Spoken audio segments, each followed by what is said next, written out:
Hello అండి, welcome back to my channel. ఈరోజు video వచ్చేసి గుత్తి వంకాయ మసాలా కర్రీ అండి. దానికోసం ఫస్ట్ పల్లీలను వేయించుకోవాలండి. ఇలా ఫ్రై అయిన పల్లీలను మిక్సీ జార్లో తీసుకొని అందులో 2 ఇలాచీలు వేసుకోవాలి, 2 చెక్క చిన్నవి, 2 లవంగాలు అండ్ ఎండు కొబ్బరి వేసుకొని ఫైన్ పేస్ట్ చేసుకోవాలి. ఇక్కడ నేను కొబ్బరి పొడిని వాడాను. ఇలా మూత పెట్టేసుకొని ఫైన్ పేస్ట్ చేసుకోవాలండి. ఈ పేస్ట్ని ఒక గిన్నెలో ఒక బౌల్లో తీసుకొని పక్కన పెట్టేసుకోవాలండి.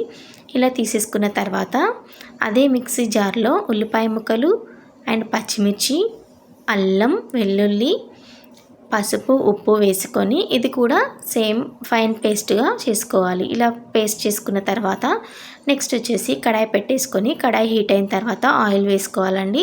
ఆయిల్ వేడయ్యాక అండ్ జీలకర్ర వేసేసుకోవాలి. జీలకర్ర వేసుకున్న తర్వాత మనం ఆనియన్స్ పేస్ట్ చేసుకున్నాం కదా, ఆ పేస్ట్ అందులో వేసేసుకొని బాగా ఫ్రై చేసుకోవాలండి. ఈ ఆనియన్స్ పచ్చివాసన పోయేంత వరకు అండ్ ఆయిల్ పైకి వచ్చేంత వరకు ఫ్రై చేసుకోవాలి. ఆ లోపు మనం ఇక్కడ వచ్చేసి నేను వంకాయలను కట్ చేసుకుంటున్నాను. సాల్ట్ వేసేసుకొని వాటర్లో ఇలా 4 భాగాలుగా వంకాయలను కట్ చేసుకోవాలి. ఇలా కట్ చేసుకున్న వంకాయలన్నిటినీ అందులో వేసేసుకొని ఒకసారి వాష్ చేసుకోవాలండి.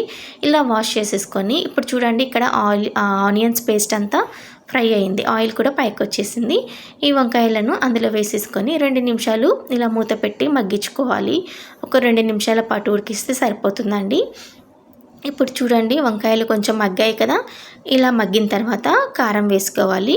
కారం మీరు చూసి వేసుకోనండి, టేస్ట్కి తగ్గట్టు, ఎందుకంటే లవంగాలు చెక్క వేసాం కాబట్టి కారం చూసి వేసుకోవాలి.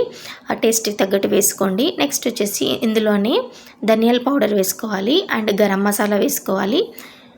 ఇవి 2 వేసుకున్న తర్వాత ఒకసారి కలుపుకోవాలండి. ఇలా కలుపుకొని నెక్స్ట్ మనం పల్లీలు పేస్ట్ చేసి పెట్టుకున్నాం కదా, ఆ పల్లీల పేస్ట్ కూడా అందులో వేసుకోవాలి.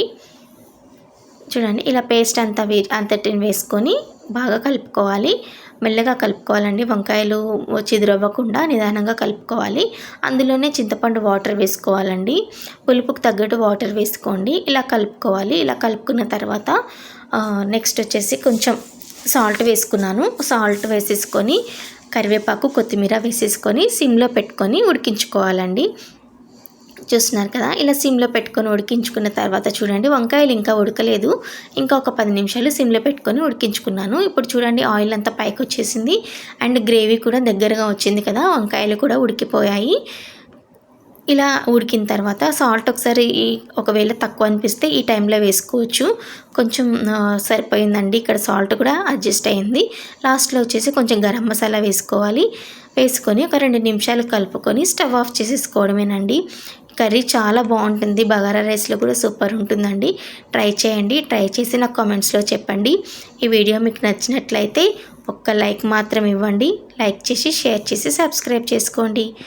కర్రీ ఫైనల్ లుక్ చూసేయండి. Thank you for watching.